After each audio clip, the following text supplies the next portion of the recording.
Olá pessoal, hoje quarta-feira estamos de volta para dar continuidade a este projeto de discussão sobre tema tão genérico, tão importante, tão interessante que é a escola. E apesar das condições conjunturais, das coisas tão difíceis, não é? Então, assim, carregadas de muita tristeza, de muita perplexidade, né? E que envolve a situação do Brasil hoje, não é? A presença de um governo completamente disparatado, com discursos completamente disparatados.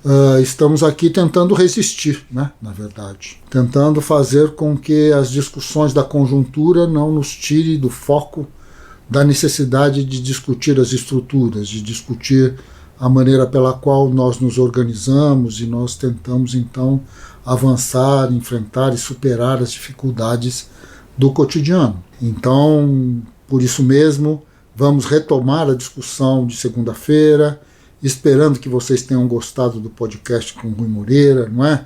Assim, aqueles que não viram podem, bom, é só clicar, não necessariamente clicar aqui, porque não é esse o acesso, mas usando desse endereço vocês vão chegar aí e vão escutar uma entrevista extremamente interessante com o meu amigo Rui e as nossas conversas aí nessa transação entre geógrafos, né, que se conhecem há tantas décadas, né? A gente já não se conta mais em anos, já se conta em décadas, esse que é o fato. Retomando o tema, eu gostaria de só fazer essa ponte, não é?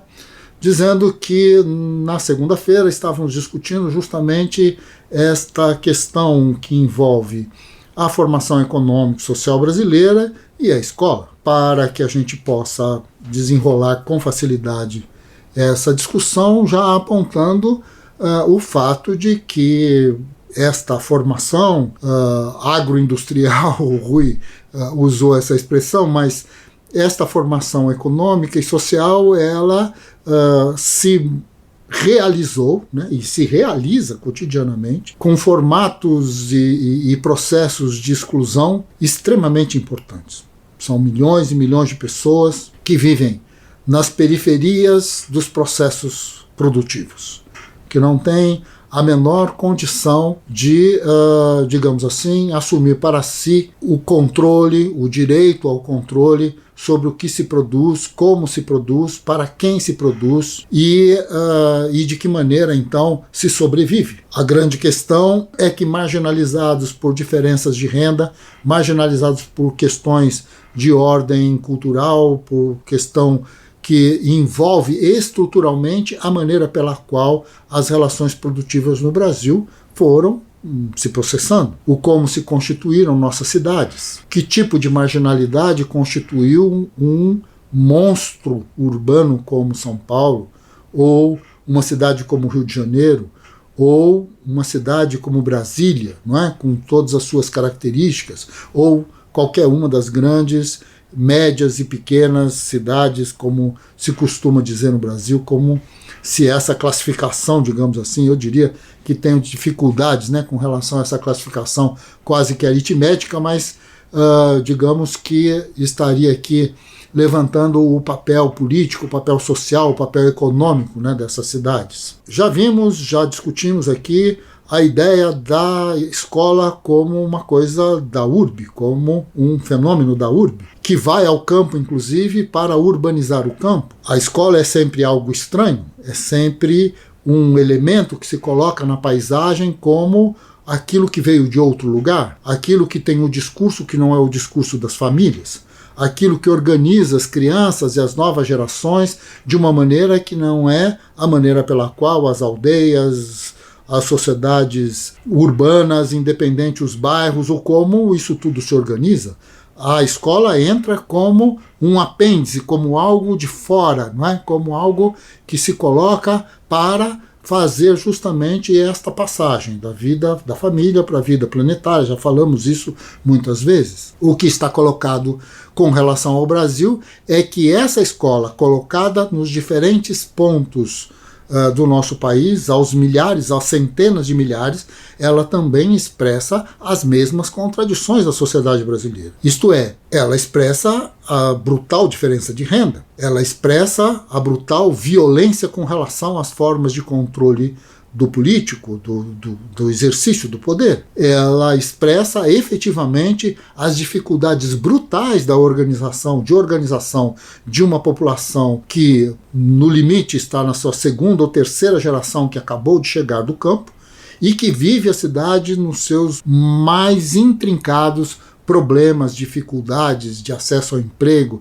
de acesso à sobrevivência, de acesso à cultura planetária, as diferentes maneiras de realização da vida no sentido que a civilização e a sociedade capitalista conseguiram construir para si próprias. Do outro lado, se é que existe um lado, estamos aí com uma pequena parcela da população que tem, digamos, a capacidade de consumir, que tem a capacidade de comprar, e entre as coisas que compra, entre um automóvel, uma bela casa, uma boa roupa, frequentar os melhores centros comerciais e etc e tal, também compra uma boa escola para os seus filhos. Nada demais, aparentemente. Afinal de contas, tem o dinheiro e tem a capacidade de comprar, mas a grande questão é que essa capacidade de comprar, muitas vezes, ela está relacionada à reprodução do mesmo formato de dominação, de exclusão não só do ponto de vista da pura economia e da capacidade de consumo,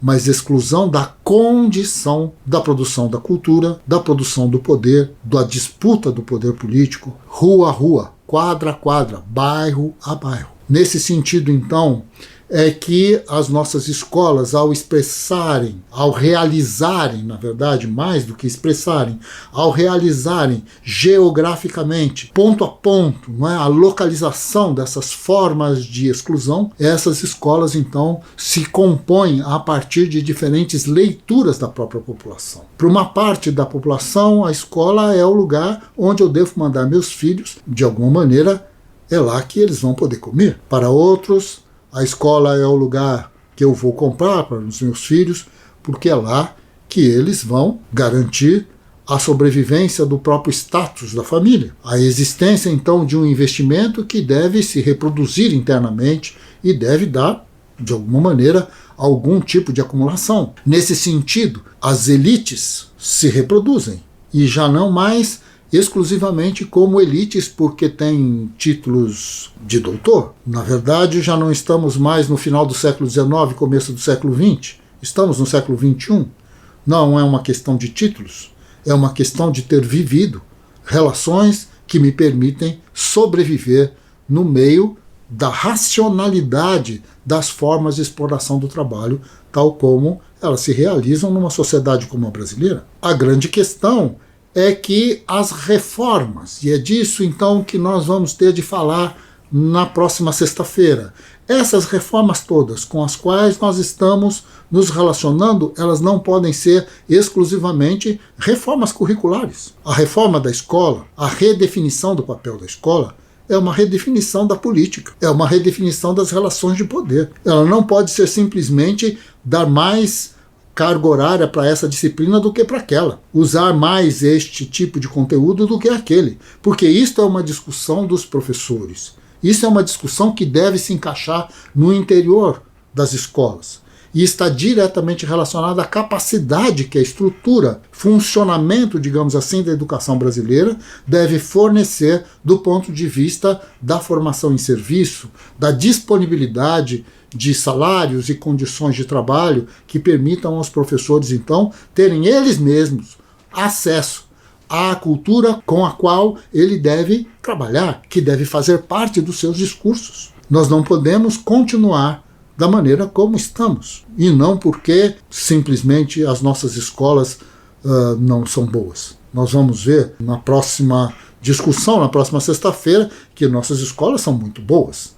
A grande questão está em como todo este ajuste entre a comunidade, os pais, os professores, a instituição e o Estado, no seu formato de financiador e, de outro lado, de manipulador dos discursos e do exercício de poder, se relacionam para que a gente possa continuar avançando politicamente nesse contexto. Amigos, Amanhã nós vamos ter um pouco de descanso, não é?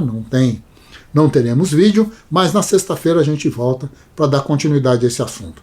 Um abraço a todos, muito obrigado pela atenção que vocês estão tendo com todos esses vídeos. E, bom, vamos continuar a nossa conversa. Um abração e até sexta-feira.